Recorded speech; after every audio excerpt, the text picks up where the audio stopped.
Shimira abakunzi mwese mudukurikirana, twibutse ko tubakunda kandi tubanezererwa. Imana yo mu ijuru ibahe umugisha. Rero nkuko twababwiye kubabonye amavideo ya mbere yatambutse, twaravuze yuko hari imburi Imana yatanze kugira ngo Imana iburire abantu.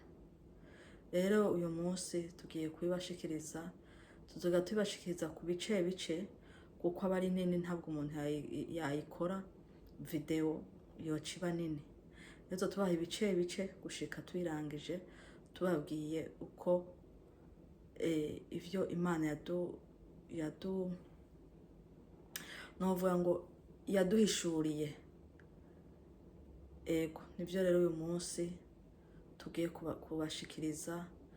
Tuzotubaha rero ku ma parti kandi nibaza yuko abazobikurikirana bazokuramo ibintu bidasanzwe, kandi ndazi ko benshi bazotabagwa. Rero turabahaye kaze kugira ngo mushishikare mudukurikirana, ndetse mukora subscribe, abandi sharinga mubihereza abandi, kugira ngo bashobore gutahura bivaye n'igihe tugezemo, ndetse kugira ngo abenshi barokoke. Twongera tubasaba imbabazi kubwo tutari duherutse kuza tubashiraho ibiganiro. N'impamvu novuga ngo ntizatuvuyeho kuko habayemo akantu ko kubura umwanya, canke ukuntu umwanya uragorana. Ariko hamwe n'ivyo ndizera uko biri kose, uko Imana izogenda idufasha idushoboza, tuzogerageza turabe uburyo bushoboka kugira ngo dushobore gushitsa ivy'abandi, ko si vyacu dutange ivy'abandi. Rero murakoze cyane, nico nari ntanguye kubabwira. Rero ku bantu nibaza ko bambonye bushasha, nitwa Godance. Rero Imana yantumanye buno butumwa kugira ngo ushobore kurokora benshi, kuko benshi bashaka kuzorokoka bumvise buno butumwa.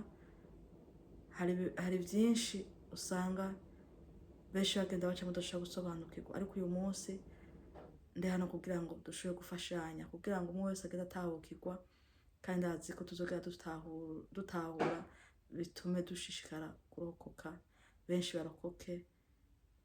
Ego reka dusenga. Imana nyakubahwa Yesu Kristo, mukunzi mwiza, turagushimiye kubw'imbabazi zawe, turagushimiye kubw'imigabo n'imigambi myiza Mana dufitiye. Turagushimiye ko uri Imana ishobora byose kandi uri Imana ihambaye.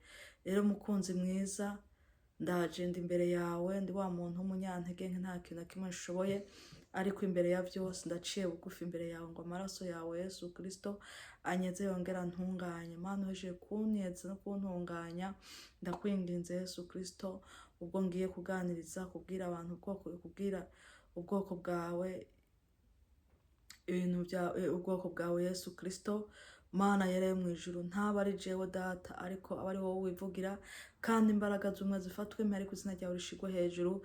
Ndetse mukunzi mwiza, ndakwinginze utangure nanje wongere usozere nanje uzobukoze. Urakoze kuri Imana igira neza, kandi urakoze ko wumvise ugusenga kwacu. Kandi mukunzi mwiza, ugende kugira ngo ushobore gutahuza benshi, kuko twebwe nk'abana bacu turavuga nk'abana, ariko Yesu Kristo niwe uje ugenda ugatahuza, ubwo abantu bashobora gutahura ico bagombye kubwira ubwoko bwawe. Urakoze ko kubyumvise kandi ubikoze, dusenze mu izina ry'umwami wacu Yesu Kristo, amen. Twongeye kubaramutsa mu izina rya Yesu Kristo. Rero imbere ya vyose tugiye kubanza kubabwira, gusangira ijambo ry'Imana, kugira ngo tubabwire n'ubwo butumwa. Imana yo mu ijuru ibahe umugisha. Tugiye gusoma ijambo ry'Imana ryanditse muri Matayo igice 8, turasoma 22. Turasoma dusome muri Luka, n'iryo jambo nyene rimwe. Turasoma dusome muri Luka igice 9 ku murongo wa 60. Rero umuntu wese aragenda atore Bibiliya yiwe asome. Kadusome mu izina rya Yesu Kristo. Turatanga dusome muri Matayo igice 8 ku murongo wa 22. Dusome mu izina rya Yesu Kristo. Haravuga ngo ariko Yesu aramubwira ati nkurikira, reka abapfuye bahambe abapfuye babo. Ndasubiramo. Ariko Yesu aramubwira ati nkurikira, reka abapfuye bahambe abapfuye babo. Reka tubije muri Luka, naho rivuga uko nyene. Muri Luka 9:30 turavuga ngo ariko Yesu aramubarira ati reka abapfuye bahambe abapfuye babo, ariko weho genda ukwize ivy'ubwami bw'Imana. Turasubira mu izina rya Yesu Kristo. Ariko Yesu aramubwira ati reka abapfuye ariko Yesu aramubwira ati reka abapfuye bahambe abapfuye babo, ariko weho genda ukwize ivy'ubwami bw'Imana. Amen.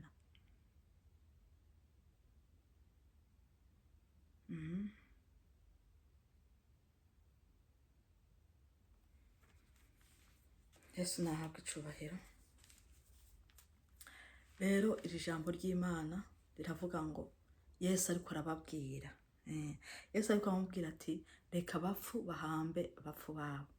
Rero iri jambo Imana yari impaye imaze kumpishurira bino bintu, irambwira ku bintu byinshi. Niyo mpamvu nababwiye nzogenda mbabwira ku bice bice. Irambwira ko uko abapfu benshi muri kino gihe ari abantu benshi, ari abapfu benshi. Abo bapfu benshi bamwe bari mu ishengero, bamwe n'abaririmbyi, abandi n'abasenzi, abandi n'abahanuzi, ndetse abandi n'abarongoye amashengero. Ngo reka abapfu bahambe abapfu babo. Rero uyu munsi ijambo ry'Imana tubwira ngo ijambo ryatubwiye ngo reka abapfu bahambe abapfu babo. Rero muri kino gihe hari abantu, hari amadini menshi yamaze gupfa, hari amadini yamaze gupfa. Rero muri kino gihe hariho abantu benshi usanga biyumvira ngo bakavuga ngo gupfa ntabwo ari gupfa ngo upfe bapfuye ngo bapfe umubiri, ahubwo bapfuye mu mwuka. Impwemu zabo zarapfuye, baramaze kurangira. Rero muri kino gihe uyu munsi Imburi iriko iravuga ngo iriko irabwira wowe utaramara gupfa, reka abapfu bahamba abapfu babo, ariko we genda ukwiza ubutumwa. Haleluya. Ngo reka abapfu bapfuye bahamba abapfu babo, ariko wowe ugenda ukwiza ubutumwa bwiza wowe utaramara gupfa. Rero mwene data amenya ko hari abapfu benshi bari mu ishengero uyu munsi, amadini menshi yamaze gupfa, abantu benshi bagakurikira bataziwe ko barakurikira. Uyu munsi uti abapfu bapfuye gute? Uyu munsi ishengero irambwira ku mashengero, irambwira ku bicaniro, irambwira ku bantu benshi bamaze gupfa.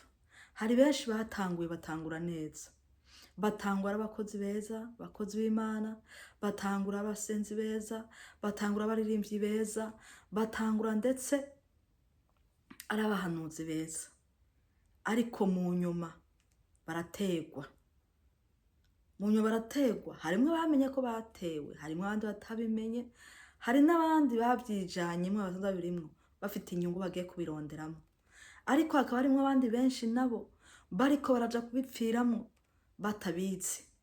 Ugasanga ishengero ryapfuye kera, abantu nta bazima bakirimwo, abantu bose bariko bakorera, bashikaye bagahura n'ibibazo byinshi, bagahura intambara nyinshi. Kumbe abantu bamaze gupfa. Uti gupfa gute? Hari imice ishika nko kuri 3 canke kurenga. Hari imice y'abantu batangura abakozi b'Imana beza, batangura abakozi b'Imana beza bafite urutonde Imana babwiye ngo bagende bakorereko. Mwico gihe bagatangura, bamara gutangura bagatangura abantu beza. Nimba uyu munsi babona bari bakeya bakakira abandi, ariko rwa rutonde Imana y'abantu barugumeko, canke nimba Imana yarabatoranije ikabatoranya ikabatoranya ikababwira ati genda mukore uku, ariko kuko kwa gusamara ntibabe maso, sekibi abinjiriramo. Muko kubinjiriramo arungika abakozi baza mu mamisyo yabo. Muri kino gihe rero Satani ariko akora mu gihe kidasanzwe, ko akora mu buryo budasanzwe. Rero bene data nuko mukwiye guhumura amaso mukabona. Satani ariko akora mu gihe giteye ubwoba, ariko arakora mu buryo udashobora gusobanukirwa mu mubiri. Umuntu akaza yambaye ishusho y'umuntu, kumba atari umuntu, ari umudayimoni. Akaza yambaye, wamubona agakora ibikorwa by'Imana neza, akaba umuririmbyi, akaba umusenzi, ukibaza ngo ni umuntu muzima. Ukarabisha amaso y'umubiri ukibaza ngo ni umuntu muzima, kumbe ni umukozi Satani arungitse aje muri misiyo cyo gukora. Uwo mugakorana, kumbe ukibaza ngo muri ko murakorana nawe ariko abatwara mukazisanga mwamaze gushika mucobokera.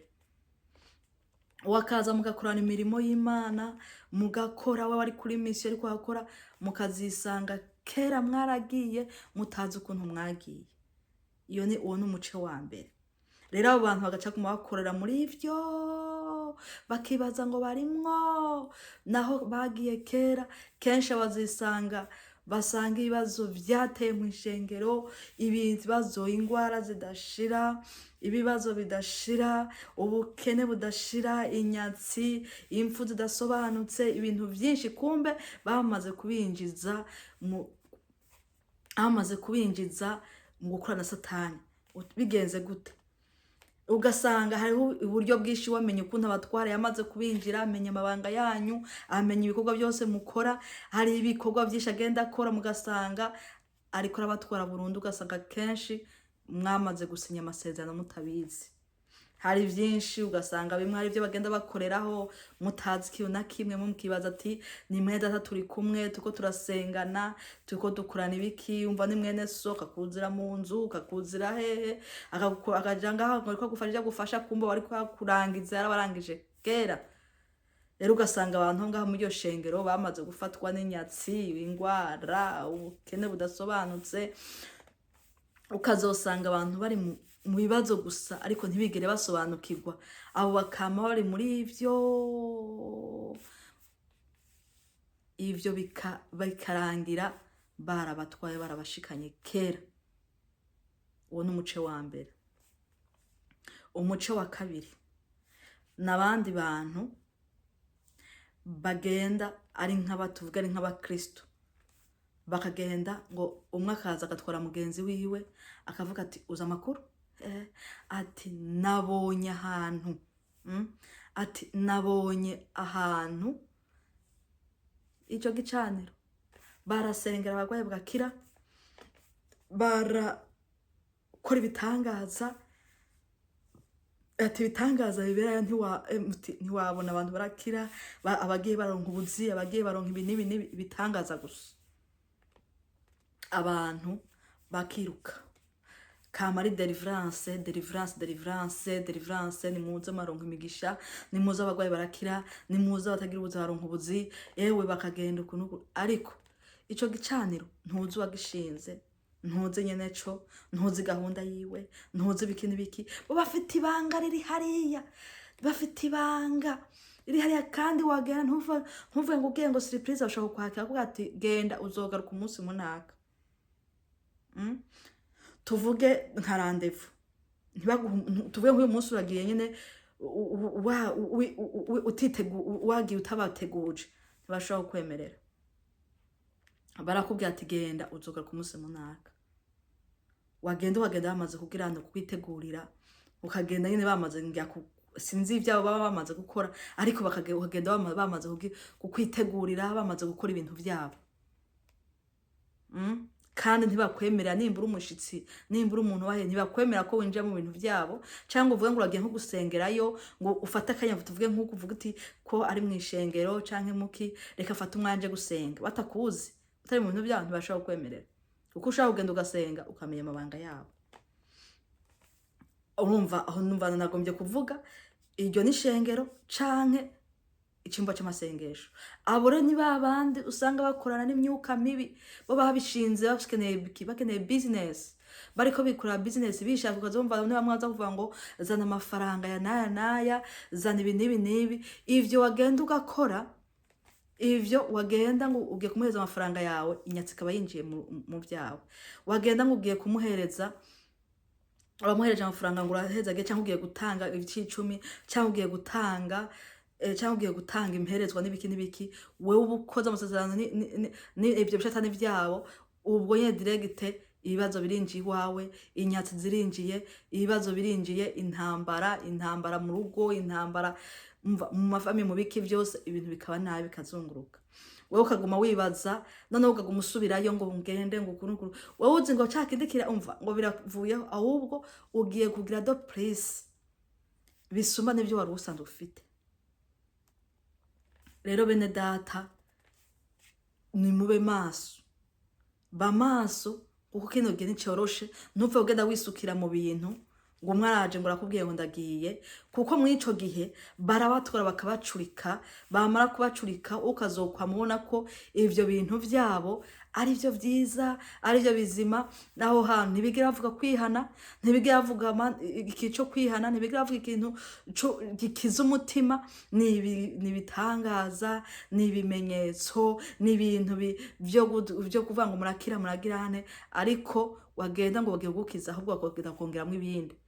Mu nyuma ni hahandi hama hari ibibazo, abantu bagapfiraho, bamwe ugasanga barapfuye, abandi ukagenda bagakuraho izi ngwara, abandi bagasanga bamwe bakavuga ngo bafite imitwaro yo kutavyara, ukagenda ugafata imitwaro yawe uriko uratwara, ahubwo bariko baratsindagira ibintu. Abantu benshi banyikiyeyo.